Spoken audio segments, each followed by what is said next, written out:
Hello, my beautiful friends, and welcome. It's always awesome to be with you guys, and I'm grateful for the opportunity to share a few words with you, keeping the conversation going and as we go through life together. Today I'd like to talk about gaslighting. Now, I'm not an expert on the subject, but the experience that I do have with it, I think it's important that we at least start a conversation about what it means and maybe some things that can help get through when somebody's either doing it to you intentionally or unintentionally, because it's not always an intent that somebody's doing it. And if somebody doesn't know they're doing it or doesn't know how much effect that has, then we need to point those things out. Now, gaslighting is defined as to manipulate someone by psychological means into questioning their own sanity. Now, that sounds pretty bad. That sounds like emotional, mental torture. But there are many different levels of this. There's, very subtle to very strong ways in which we do that. Even if you say to somebody, that's not true, if it's not true, maybe, but if it is true or a part of it's true and you're saying that's not true, you're kind of making them doubt themselves and whether or not their reality and what they understand to be true is true. Unfortunately, most of us have done this many times in our life. Keeping in mind that there are different levels of gaslighting, of course. In one sense, and somebody may argue with me that this is not gaslighting, but news media use this technique all the time, or a technique all the time, to get you to watch their programs, to tune in, to check the new day. They make you feel like the world is scary and that bad things are happening all around you, and that if you don't watch the news, you're going to miss out, and therefore you will be in danger or you'll be uninformed. And the truth is that still in the United States, the average age is 80 years old or more, 86, 84, 86. And the truth is most people are going to live a long, full life. We can tell just by that one statistic. Now, may you be a horrible part in one of the other statistics? It's possible, but it's not likely. The average age is 80 years old. I know this simplistic logic, but we're designed to live in this world. We're designed to be here, you and me, and to enjoy all the dangerous but lovely things there are to do. Everything from walking down the street to walking up and down the stairs or getting in and out of a bathtub. All those things can be dangerous and have risk, but who doesn't want to go upstairs to see something beautiful? Who doesn't want to get a bath when you need one? So we have to take risks to live in this world. I also believe that advertisers use a kind of subtle form of gaslighting. And I know it's not exactly gaslighting, that they're trying to make you feel like you're crazy, but what they are doing is they're taking away your, or manipulating you into a frame of mind that you would not be in otherwise. So they try to convince you that you're not going to be happy without this particular product, or that, especially through like semi-false advertising, that you will grow your hair back if you take this pill.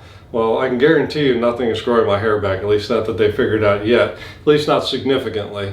And so they lead you to believe that, oh, if I just do this, I'll be happy, or if I take this vitamin, I'll be healthy. I'm not saying that some of those don't work, and I'm not saying, but they don't work for everyone, and they all have effects. So how do these two things relate to actual gaslighting, where somebody is using whatever words, pressure to manipulate you emotionally and mentally to where they want you to be? They want you to feel like they want you to feel like you're crazy. No, that doesn't exist. It's the way I see it. The sky is not blue, it's yellow. And it's like, well, I know. And it's a lie repeated often enough becomes the truth, right? It's the way our minds work. We start to doubt even ourselves. I think that many spouses and people in our lives use very subtle forms of gaslighting, and some of the key words are you always, or you never, or I never. And these words are indicative of either a cover-up or trying to force the other person to get into believing our position. Unfortunately, all of us use a little bit of somewhat gaslighting from time to time. Not that we're trying to think the other person's crazy, but we're certainly trying to convince them that their perspective is incorrect and ours is, and that we're okay and maybe they're not. Or, I mean, I guess you could use it for good too, but that's not really gaslighting, because it's about manipulating you mentally and emotionally to destabilize you. So we use a mild form of that, and when we use words like you always, or you never, or I never, or we repeat things to people often that using words that confine them or define them. You are this or you are that. You're lazy, you're slow, you're fat, you're whatever. some of these things can be true, but in getting a relationship closer, to be close with somebody, to draw close, to learn to live together or work together, you have to have honesty. And you have to have the humility to be examined from other people.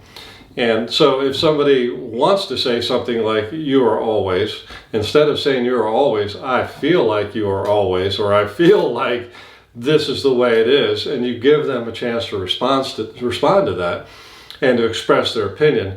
And it's your obligation to accept that. Now, if you really disagree with that, you can say, I understand your position, and because you love them, you're going to understand their position or care about them, and you're going to say, but I really feel like that's inaccurate, that it's more this way. When they're talking to you and saying you are this, or they define you, or they say that never happened, you say, well, that was my experience, I believe that's what happened, and I don't like the feeling that this conversation is giving me. If they're unwilling to yield that, to say, well, I'm sorry, I'm not trying to hurt you, I believe this is truth, what is your opinion? So it has to do with, if you really want the best interest of the other person, you're going to want to lift them up. You would never do that to a small child. You wouldn't manipulate the child meanly to hurt them.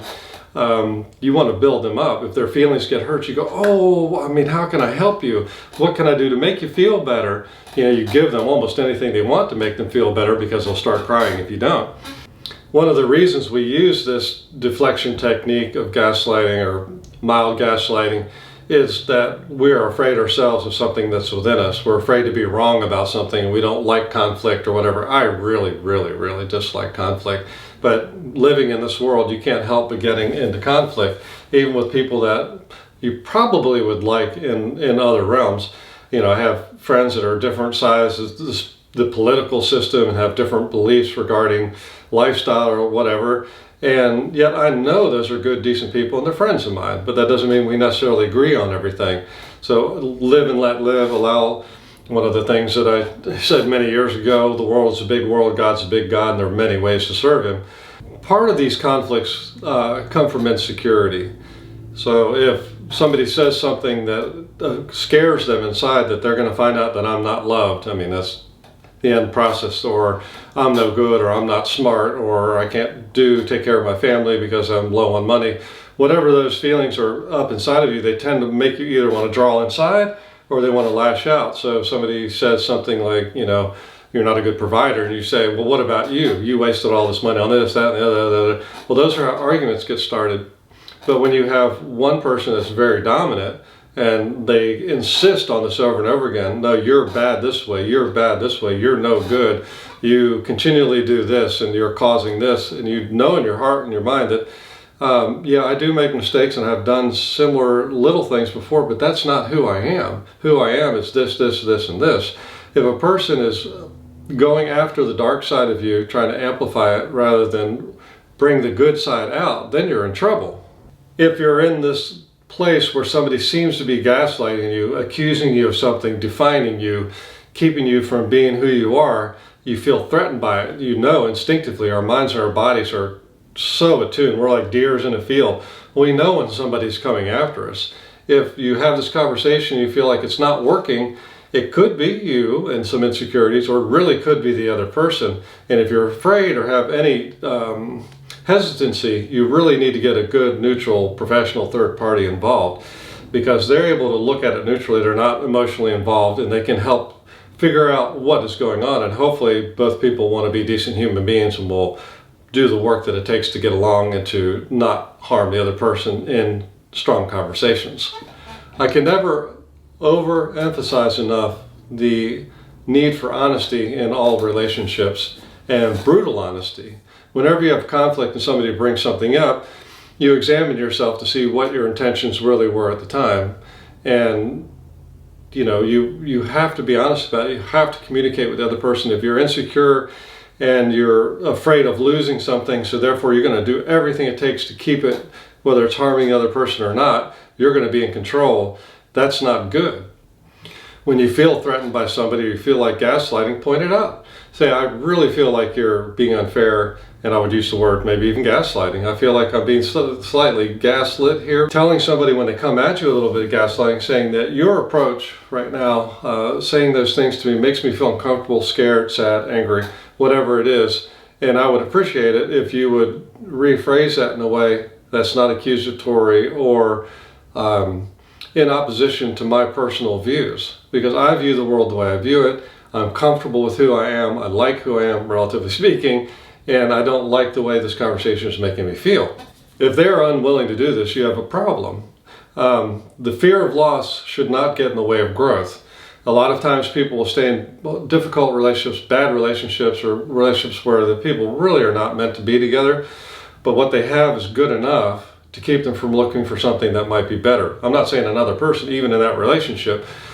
We don't let go. We stay in this bickering dance that we've developed. I call it dance over time.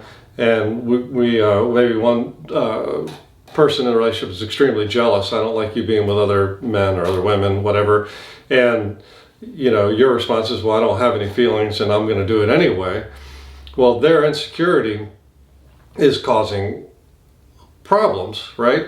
But it may be that that person is insecure, or maybe they see something in you, maybe they don't. But there has to be some sort of balance between the two. If they are really insecure and don't like it, and you're really outgoing and love it, that may not work. I mean, you just may be unhappy in that circumstance. So you really need to be honest with each other and come to a mutual understanding. Write it down. I'm uncomfortable this, and this. And the other person says, well, I like living this style and I can't avoid those things. So what can we do to make this work? You may or may not be able to work it out. But if you're stuck in a relationship where one person feels squished, I can't do what I want to do, and the other person feels like I always have to go after them to keep them under control, to keep them the way I want them, that's not good either. We are all flawed, some more than others. Really. We all have many, many problems.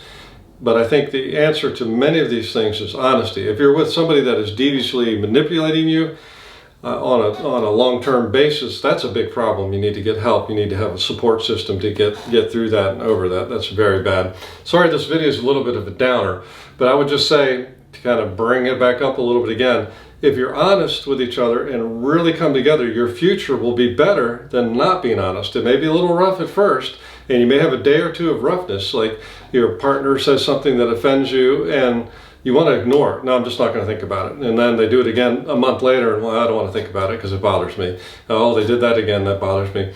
If you addressed it the first time, there may have been an argument, but then later they may realize that, hey, I understand this bothers you and you have good reason for doing it, and I will change that behavior or the words that I use or what I do to make our relationship better, right? We do this all the time. You're sloppy and your mate complains about it, and you don't do anything about it. When they look at you and say, honestly, says, it really makes me sad and unhappy when you don't pick up and clean up after yourself. And the other person goes, yeah, I will do that for you because I care about you. And they start doing it, your relationship is going to be better. They're going to feel more loved, more appreciated. I mean, you get the idea. Right? A friend of mine told me many years ago, and I've quoted similar sayings, which I've known, and this one, but he went to a counselor one time and, for depression or something. And the counselor told him, well, the tide of life comes in and the tide of life goes out. Relationships go through times of struggle, and relationships go through times of good. So we have to be willing to just kind of float with the tide when it goes out. The rip current's pulling us out. We got to go along the coast a little bit before we swim back in. And when we get back onto that land, how much better does it feel, right? So let's be honest with each other. I think that's the problem in politics. It's the problem in medicine. It's the problem in health. We all have an agenda, and we need to kind of balance the difference between motivating people to do what we want to do and what's best for everything and everyone in general. Anyway, don't gaslight anybody. All right, let's build each other up. Let's listen. Let's pay attention.